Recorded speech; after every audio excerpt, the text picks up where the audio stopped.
আব্বা একটি কথা আমাদেরকে বলতেন, আজকে আমি আপনাদেরকে বলে দিচ্ছি। একটি কথা বলতেন, বাহিরের বিভিন্ন উলামায়ে কেরামকে দাওয়াত দেয়, যারা সুন্নিয়ত বুঝে না, পীর সাহেবও বুঝে না, এরা তরিকত বুঝে না। ভাইরাল বক্তাদেরকে দাওয়াত দেওয়ার জন্যে এরা মাহফিল করে, এরপরে উনিও নাই, দরবারও নাই, পরবর্তী জেনারেশন শূন্য হয়ে যায়। আপনারা এই কাজটা করবেন না আল্লাহর হস্তে। আমাদের অবশ্যই বর্তমান পীর সাহেব আলহাজ হযরত মাওলানা সাইফুর রহমান খন্দকার, ওনাকে দাওয়াত দিবেন প্রত্যেকটি দরবারের অন্যান্য ওলামায়ে কেরাম যারা আছেন মদিনার জামাতের, তাদেরকে দাওয়াত দিবেন। আপনারা তাদের মাধ্যমে যে কয়জন লোক হয়, মদিনার জামাত এত কোটি কোটি লোক হওয়ার দরকার নেই। মদিনার জামাতের লোক হচ্ছে সিলেক্টেড পারসন। নবীজি সাল্লাল্লাহু আলাইহি ওয়াসাল্লামের কাছে যারা সিলেক্টেড হয় তাদের তালিকা আছে, কারা কারা আসবে এই তালিকাও আছে। আপনার মনে আমি বলেছিলাম, আব্বা হুজুর কেবলার আমলি বলেছিলাম, এখানে বলেছিলাম, এটা তো সিলেক্টেড পারসন। এখানে আমাদের এত বেশি কিছু দরকার নেই।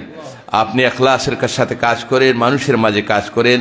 যারা সিলেক্টেড পারসন, আল্লাহ পাক তাদেরকে আপনার এখানে আমাদের দরবারের মধ্যে পৌঁছায় দিবেন। এখানে খলিফাও নির্ধারণ করা হয়েছে নবী সাল্লাল্লাহু আলাইহি ওয়াসাল্লামের অনুমতিক্রমে।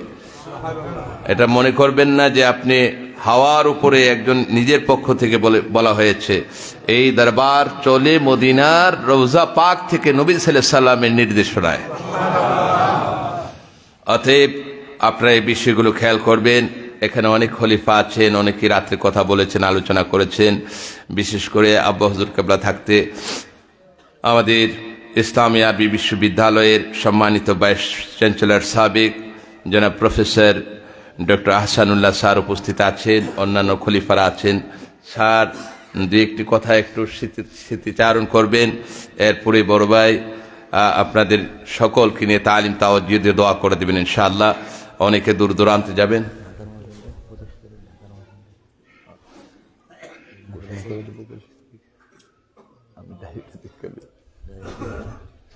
আরেকটি বিষয় হচ্ছে ঢাকার খানকা শরীফের মাহফিল।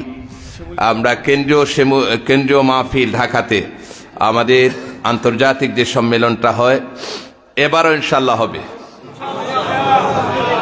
আপনারা কি খুশি না বেজার? এই মাহফিল হোক, আপনারা চান কি চান না? এবারও ইনশাআল্লাহ হবে। আপনাদেরকে যথাযথভাবে সম্ভাব্য একটা তারিখ, আমরা এটা আরো যথাযথভাবে আপনাদের সম্ভাব্য একটা তারিখ 25 তারিখে ফেব্রুয়ারি, সম্ভাব্য একটা তারিখ 25 ফেব্রুয়ারি আমরা আজকে সম্ভাব্য ঘোষণা করলাম। বাকি আপনাদেরকে সঠিকভাবে আমরা জানিয়ে দেব। এবং আপনারা কিন্তু কাজ করতে হবে। একটা সংগঠন, এটা হচ্ছে একটা সংগঠন। এটা কি একটা সংগঠন? আপনার দরবার শরীফকে একটা সংগঠন মনে করবেন। এটা হচ্ছে কেন্দ্রীয় খানকা সংগঠনের কেন্দ্র।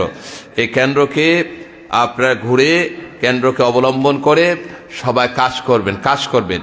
নিজেরা কাজ করা দরকার। কাজ না করলে, মানুষের কাছে দাওয়াত না পৌঁছালে মানুষ বুঝবে কিভাবে, নূর কিভাবে পয়দা হবে? অথবা আপনারা কাজ করবেন।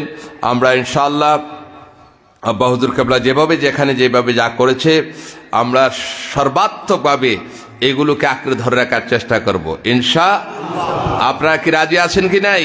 হাত তুলে দেখান কারা কারা রাজি। নারে তাকবীর, নারে রিসালা, কামাল্লা দরবার শরীফ, কামাল্লা দরবার শরীফ। আল্লাহ পাক যেন কবুল করেন। আমি এখানে শেষ করতে চাই।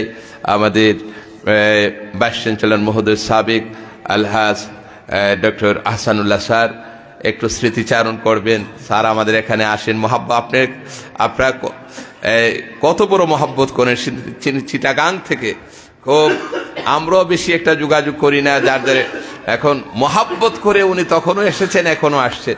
যারাই এখানে আসছেন সবাই মহব্বত করে আসছেন বিভিন্ন দরবার এবং বিভিন্ন খানকা শরীফ থেকে। আমরা সকলকে আন্তরিকভাবে মোবারকবাদ জানাই। আপনারা, আমি এই কথাটা বারবার বলেছি, লোক বাড়ানোর জন্যে আমাদের কাজ হচ্ছে তাদের কাছে দাওয়াত পৌঁছে দেওয়া। আপনিকে তো দাওয়াত পৌঁছে দিলে আপনি সবটা পেয়ে যাবেন এবং বরকতটা পাবেন, ঠিক কিনা বলেন? দাওয়াত কি পৌঁছাবেন কি পৌঁছাবেন না? অন্ততপক্ষে এখানে যারা এসেছেন প্রতিজনে 5 জনকে দাওয়াত দিবেন। নতুন কয়জন? আমরা বললাম কয়জন দাওয়াত দিবেন? একটা হাত উঠায় দেখান। কয়জন? অন্তত নতুন 5 জনের কাছে দাওয়াত দিবেন, আরো যদি বেশি পারেন দেন। নতুন 5 জনের কাছে দাওয়াত দিবেন, আল্লাহ পাক যেন কবুল করেন। সাথে সাথে আরেকটি বিষয় হচ্ছে, আমাদের যে শ্যামলী ক্লাব মাঠে যে মাহফিলটা হবে, সেখানে আপনারা সবাই সম্মিলিতভাবে বিভিন্ন জায়গা থেকে আপনারা স্বতঃস্ফূর্তভাবে এলাকার লোকজনকে সমন্বয় করে, তাদের সাথে সমন্বয় করে আপনারা সেখানে চলে আসবেন। আর আপনারা সমন্বয় করবেন, বিচ্ছিন্ন হবেন না, একে অপরের হিংসা বিদ্বেষ থাকবে না, বরং মহব্বত থাকবে। এরপরে যদি কারো কোনো সমস্যা থাকে, কেউ যদি কারোর সাথে কোনো ধরনের কোনো প্রকার সমস্যা থাকে, তাহলে আমাদেরকে জানাবেন। আমাদের বর্তমান পীর সাহেব হুজুর আছেন, আমাদের বড় ভাই আছেন, আমরা আছি, আমরা সার্বিকভাবে আপনাদের পাশে আছি ইনশাআল্লাহ। আব্বা হুজুরও ছিলেন, আমরা আপনাদের পাশে আছি, এবং আমাদের সাথে আব্বা হুজুর আছেন কি নাই? আমাদের সাথে নবীজি সাল্লাল্লাহু আলাইহি ওয়াসাল্লাম আছেন কি নাই?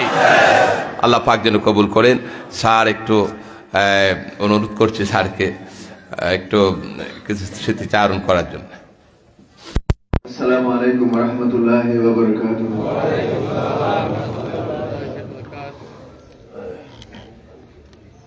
আমাকে বলা হয়েছে স্মৃতিচারণ করার জন্য, আমি তাই সেদিকে একটু কথা বলবো। আজকে পবিত্র মেরাজুন নবীর একেবারে শেষের দিকে চলে এসেছি আমরা। ইতিমধ্যে ওজিফা পাঠ, অন্যান্য কিছু হয়েছে, এবং আমাদের শ্রদ্ধেয় পীর সাহেব কেবলা এখানে রয়েছেন, সেই সাথে সবাই রয়েছেন এখানে, দোয়া হবে, আমরা সেটার জন্য প্রস্তুতি নিচ্ছি। তো উপস্থিত সম্মানিত উলামায়ে কেরাম, এই দরবারের ভক্তবৃন্দ, মুরিদবৃন্দ, সকলের দৃষ্টি আকর্ষণ করছি। আমি পরিচয়টা দিচ্ছি, অনেকেই জানেন আমি চট্টগ্রাম বিশ্ববিদ্যালয়ে ইসলামিক স্টাডিজের প্রফেসর হিসেবে কর্মরত। এর আগে অবশ্য আমি মাদ্রাসায় কামেল বিভাগের প্রধান হিসেবে মাদ্রাসায় শিক্ষকতা করেছি, দীর্ঘদিন থেকে সেভাবে আছি। পরে আমি যখন ঢাকায় ইসলামী আরবি বিশ্ববিদ্যালয়ে ভাইস চ্যান্সেলর হলাম, তখন তো একটা বড় দায়িত্ব যে সারা দেশের সব মাদ্রাসাগুলি এবং ইসলামী বিভিন্ন বিষয়গুলো এই বিশ্ববিদ্যালয়ের অধীনে আসবে। ঢাকা ইসলামী আরবি বিশ্ববিদ্যালয়, এটা সরকারি ব্যবস্থা হয়েছে। ওখানে কিছু পরিষদ রয়েছে, যেমন একটা হলো সিন্ডিকেট, এই ইউনিভার্সিটিকে পরিচালনার জন্য, আরেকটা হলো একাডেমিক কাউন্সিল, এই বিশ্ববিদ্যালয়কে পরিচালনার জন্য। এই কমিটিগুলো গঠনের সময় আমাকে ভাবতে হচ্ছে যে কাদের দ্বারা এই কাজগুলি হবে। কয়েকটা সেক্টর থেকে এখানে মানুষ নেওয়া হবে, সরকারি লোকজন, রাষ্ট্রপতি মনোনীত, শিক্ষা মন্ত্রণালয় মনোনীত, বিশ্ববিদ্যালয় মঞ্জুরি কমিশনের মনোনীত, সেই সাথে বিশ্ববিদ্যালয় মনোনীত, কিছু আলেম আর কিছু সেক্রেটারিয়েটের লোকজন থেকে হয়। তো আমি আলেম খুঁজতেছিলাম, যে যিনি আলেম দেশটাকে বুঝবেন, আবার বিশ্ববিদ্যালয় বুঝবেন, ওদিকে একজন সত্যবাদী, একজন ভালো আলেম হবেন। এরকম আলেম খুঁজতে গিয়ে যে মেম্বার হবেন হযরতুল আল্লাহ শাইখুল হাদিস মাওলানা বদিউল আলম সাহেবের আমি সন্তান পাই। ওনার সাথে আমার আগে আসলে পরিচয় থাকার কথা ছিল না। শুনলাম যে উনি একজন দামোদি আলিয়া মাদ্রাসার খুব ব্রিলিয়েন্ট স্টুডেন্ট ছিলেন, এবং পরে ঢাকা শহরে একটি মাদ্রাসার শাইখুল হাদিস হিসেবে তিনি তখন কর্মরত ছিলেন। এখন অবশ্য উনি আরেকটি মাদ্রাসার অধ্যক্ষ, প্রিন্সিপাল হিসেবে কর্মরত রয়েছেন। ওই শাইখুল হাদিস থাকা অবস্থায় এক সূত্রতার সাথে পরিচয় হয়ে ওনার সাথে আমি কথা বললাম। কথা বলে আমার খুব ভালো লাগলো। ভালো লাগার পর উনি আমার পরিষদ আমি আলোচনা করে ওনাকে আমরা ইসলামী আরবি বিশ্ববিদ্যালয় একাডেমিক কাউন্সিলের মেম্বার করি। তো মেম্বার করার পর উনি মিটিং এ আসতেন। আর একদিন আমাদের এখানে ওয়াজের প্রয়োজন হলো, ইসলামী আরবি বিশ্ববিদ্যালয়ে পবিত্র ঈদে মিলাদুন্নবী উদযাপন করবো। আমি ভাবলাম আমরা ওনাকে দাওয়াত দেবো, যেহেতু উনি আমাদের একাডেমিক কাউন্সিলের মেম্বার, আবার খুব ভালো ওয়াজ করেন, ভালো আলেন। তাই ওনাকে আমরা দাওয়াত দিলাম। ওনার ওয়াজ শুনে আমাদের বিশ্ববিদ্যালয়ের সকল অফিসার, আমি নিজেও খুবই মুগ্ধ হয়ে গেলাম। সেই থেকে ধারাবাহিকভাবে উনি প্রত্যেক বছরে ইসলামী আরবি বিশ্ববিদ্যালয়ে ওয়াজ করতেন। এর মধ্যে একটা বিশ্ববিদ্যালয়ে কিছু ঘটনা ঘটে, বা যে কোনো জায়গায়, সব আমাদের জীবন তো চলার পর তো একেবারে বলতে কুসুমাচ্ছন্ন নয়, ফুলের সজ্জা নয়, চারিদিকে সমস্যা থাকে। তো ইউনিভার্সিটিতে বেশ কিছু সমস্যা সৃষ্টি হয়ে গেল, নানা রাজনৈতিক কারণ হোক, সেটা সরকারি কারণ হোক বা সরকারি কারণ হোক, কিছু সমস্যা সৃষ্টি হতে গিয়ে কিন্তু পরিচালক হলাম আমি, নগণ্য নাখান্দা বান্দা। আল্লাহ তাআলা আমাকে দায়িত্ব দিয়েছে, আমাকে কিন্তু এটা চালিয়ে নিয়ে যেতে হবে। চালিয়ে নিতে হলে প্রবলেম গুলো আমাকে সমাধান করতে হবে। এটা কিভাবে আমি সমাধান করবো? এটা তো অনেক বড় ধরনের জটিলতা সৃষ্টি হচ্ছে। উনি আমার ইতিমধ্যে একান্ত আপন হয়ে গেলেন। আমি এটা বিশ্বাস করতাম, তাই ওনার সাথে আমি পরামর্শ করলাম, হযরত আল্লামা মাওলানা বদিউল, আপনার স্মৃতিচারণ কি করে আমি এখানে। তো মাওলানা বদিউল আলম সাহেবের কাছ থেকে পরামর্শ নিলাম যে আপনি দেখতেছেন ইউনিভার্সিটির এই অবস্থা, যেহেতু উনি একজন একাডেমিক কাউন্সিলের মেম্বার এবং খুবই উনাকে সবাই পছন্দ করতেন, উনি একটা কথা বলে সবাই শুনতেন, এরকম অবস্থা। ওনার থেকে পরামর্শ নিলাম যে আমরা এরকম সমস্যা দেখেন, এই কারণে আমার কাজগুলো আসলে আটকে পড়ছে, খুব ঝামেলা হবে সামনে। উনি আমাকে পরামর্শ দিলেন আপনি এরকম আব্বা হুজুরের কথা তিনি আমাকে বলেন একটু দোয়া নেন। আমি আসলে তখন চিনতাম না, আমি সাথে সাথে এসেছি দোয়া নিতে। তো দোয়া নিতে এসে আমার খুবই ভালো লাগলো, একের পর এক দোয়া। পরে কামালা মাদ্রাসায়ও আমাদের হযরত মুর্শিদ কেবলা পীর সাহেব বললেন আপনি এটা এই মাদ্রাসাটাকে দেখেন। এটা উনি আমাকে একান্ত ডেকে বললেন এটা এমনি এমনি হয় নাই, এটা নবী করিম সাল্লাল্লাহু আলাইহি ওয়াসাল্লামের নির্দেশ মোতাবেক হয়েছে। মদিনা থেকে নির্দেশ মোতাবেক এই মাদ্রাসাকে আমরা প্রতিষ্ঠা করেছি। আপনি যেহেতু বিশ্ববিদ্যালয়ের অনুমোদন লাগবে, এখানে কামেল হতে অনুমোদন লাগবে, গভর্নিং বডি প্রতিষ্ঠা করতে অনুমোদন লাগবে, বিশ্ববিদ্যালয়ের পরীক্ষা মানে মাদ্রাসার পরীক্ষাগুলোর জন্য, রেজিস্ট্রেশনের জন্য সবগুলো তো ইউনিভার্সিটির অনুমোদন লাগবে। প্রতি পদে পদে অনুমোদন ছাড়া তো আর একটা প্রতিষ্ঠান চলতে পারে না। তখন আমি আমাদের শ্রদ্ধেয় মুর্শিদ কেবলা হুজুরের দোয়া নিলেন, আর উনি বললেন যে মাদ্রাসা আসেন। তখন মাদ্রাসায় আমরা আসছি হুজুরের নির্দেশ ক্রমে, কিন্তু মাদ্রাসা আসলে তখন ওই মানের ছিল না যে এটাকে তাড়াতাড়ি আমরা বড় করে একটা অনুমোদন দেবো, ওরকম মানে ছিল না। আবার আমি হুজুরের সাথে পরামর্শ করলাম যে মাদ্রাসাতে এইগুলো একটু দুর্বলতা রয়েছে, অফিসিয়াল শর্ত পূরণের কিছু দুর্বলতা রয়েছে, শর্ত পূরণগুলো করার প্রসেস চলতে থাকুক আর আমরাও প্রসেস করতে থাকি। তো হুজুরের সাথে পরামর্শ করে যে আমরা সাহসের সাথে আমি বলছি যে ঠিক আছে আমরা এটা হয়ে যাক, এটা কামেল মাদ্রাসা হয়ে গেল, যেহেতু আমরা আছি সেখানে বিশ্ববিদ্যালয়ে। আর হুজুর বলতেন আপনি এটার সাথে কাজ করেন, আপনার এটা সরাসরি মদিনা থেকে নির্দেশ করবে মাদ্রাসা। একদিন এমন হবে দেখবেন এই মাদ্রাসা কামালা মাদ্রাসাটা আপাতত হয়তো এখন এরকম দেখা যাচ্ছে, ভবিষ্যতে এমন হবে এখানে ছাত্ররা ভর্তি হওয়ার জন্য একটা আসন সংখ্যা থাকে যে 100 জনের বেশি 50 জনের বেশি ভর্তি করাতে পারবে না। এমন হতে হবে মাদ্রাসা আর ভর্তি করানোর জন্য জায়গা থাকবে না, ছেলেরা এসে ফিরিয়ে যাবে যে আর ভর্তি করার সুযোগ নেই। এরকম এখানে সেরকম হবে এই মাদ্রাসাকে নিশ্চয়। তো আপনি আশ্বস্ত হন। আমাকে তিনি বলতেন যে ভর্তি পরীক্ষা দিয়ে হয়তো আমাদেরকে ছেড়ে নিতে হবে সবাইকে, যেহেতু এখানে ভর্তি করানোর মতো সময় সুযোগ এখানে হবে না, সেই জন্য।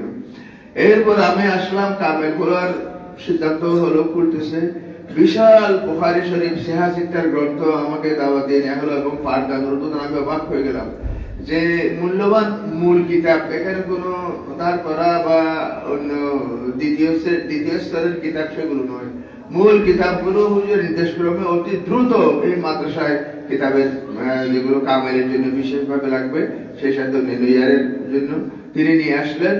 হুজুর শুধু যে কথা বলছিলেন তা নয়, ভিতরে এটা প্রাতিষ্ঠানিক এটার কাজও করতে লাগলেন এবং সাথে সাথে নতুন একজন প্রিন্সিপাল যে কামেল হওয়ার পর এই মাদ্রাসাটার হাল ধরতে পারবে, ওনাদের দৃষ্টিতে তার একাডেমিক কোয়ালিফিকেশন এবং তার শিক্ষাগত যোগ্যতা সব বিবেচনা করে তাকে এখানে একজন নতুন প্রিন্সিপাল তিনি নিয়োগ দিলেন।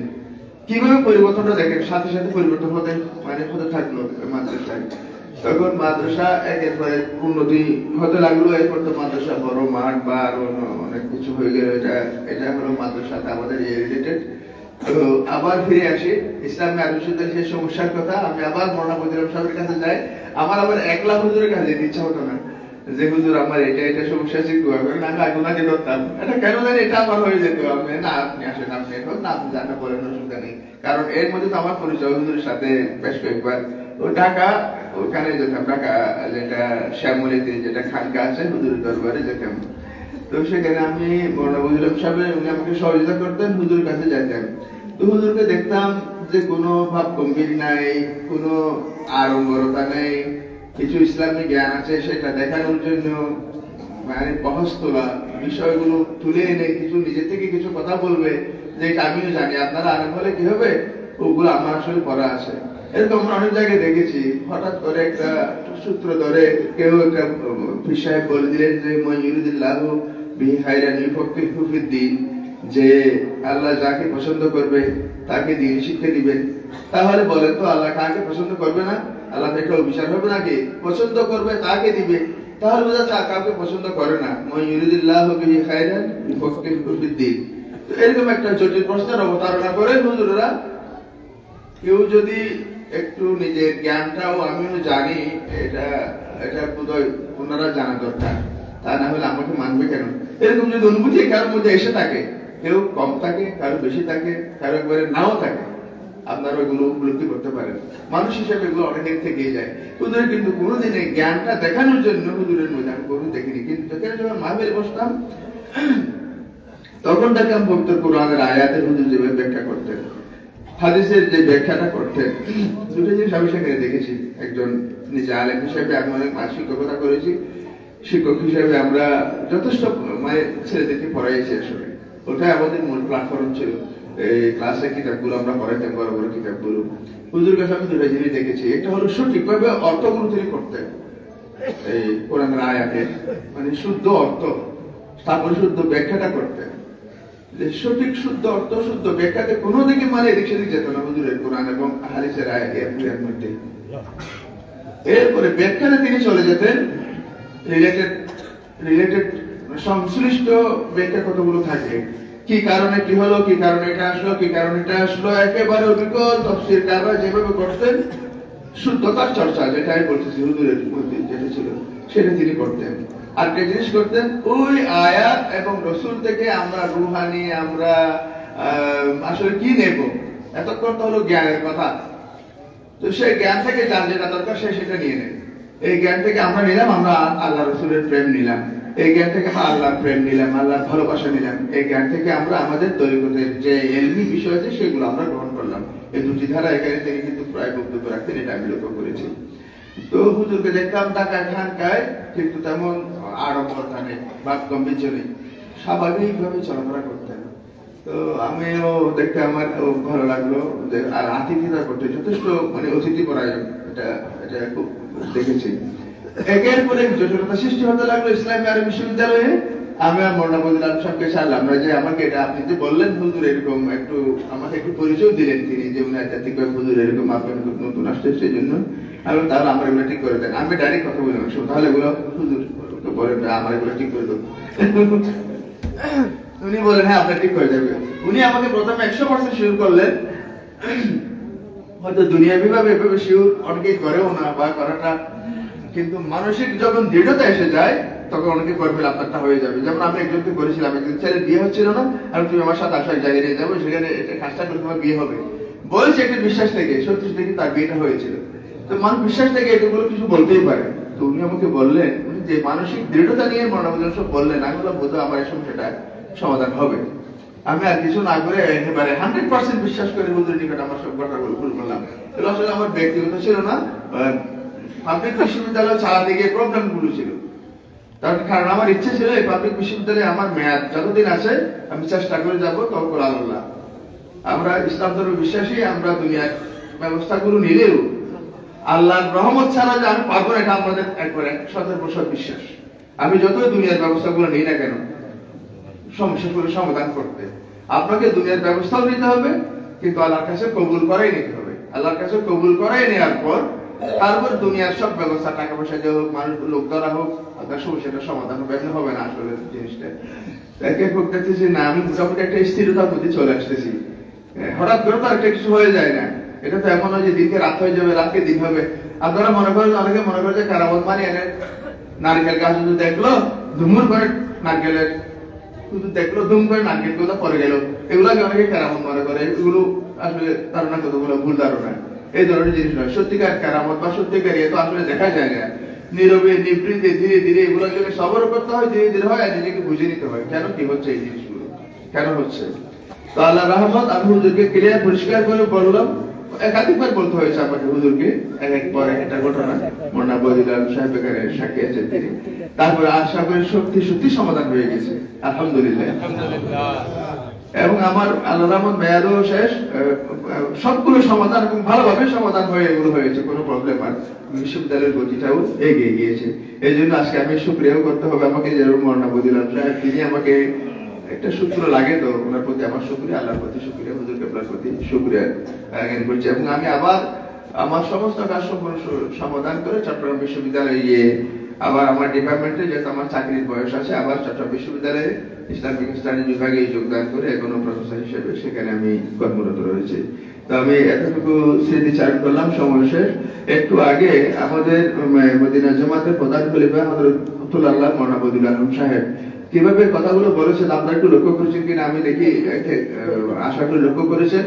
উনি একজন যোগ্য মানে কি যোগ্য পরিচালকের মতোই, যোগ্য জ্ঞানীর মতোই, যোগ্য সাংগঠনিক প্রশাসনিক জ্ঞানীর মতোই কথাগুলো বলেছেন। হয়তো উনি সেটা বুঝতে পারেন নাই, কারণ মানে কিসের পর কি এখন মুর্শিদ কেবলা হুজুর কেবলাকে ছাড়া আমরা এখানে কাটে, তাহলে পরবর্তী আমাদের করণীয় কি, বর্তমানে আগামী দিনে আমাদের করণীয় কি, আমাদের কি করতে হবে, উনি স্টেপ বাই স্টেপ এত সুন্দর করে বলেছেন। এগুলো আমাদেরকে ধারণ করতেই হবে। এটা ওনার নির্দেশ, এটা দরবারের পক্ষ থেকে এটা নির্দেশনা, এই জিনিসগুলো আমাদেরকে মানতে হবে। উনি বুঝিয়ে দিয়েছেন এবং বুঝিয়ে দিতে খুব ভালোভাবে বুঝিয়ে দিতে সক্ষম হয়েছেন। আল্লাহ তাআলা ওনাকে জ্ঞান দিয়েছে মুর্শিদ কেবলার ফয়েজ বরকতের কারণে, উনি খুবই ভালোভাবে এটা বুঝিয়ে দিতে সক্ষম হয়েছেন। ফলত সবাই যদি আমরা এই নির্দেশনাগুলো পালন করি তাহলে আমাদের আগামী দিনে ইনশাআল্লাহ পথ সুন্দর হবে। আলহামদুলিল্লাহ, আমাদের মুর্শিদ কেবলার যে সাহেবজাদা হযরতুল আল্লাহ শাইখুল হাদিস হযরত মাওলানা সাইফুর রহমান খন্দকার সাহেব আমাদের মাঝে এখন একজন সম্মানিত পীর হিসেবে, তরিকতের প্রধান হিসেবে তিনি পরিচালনা করবেন। আমরা সকলে এক বাক্যে বিনা চিন্তায়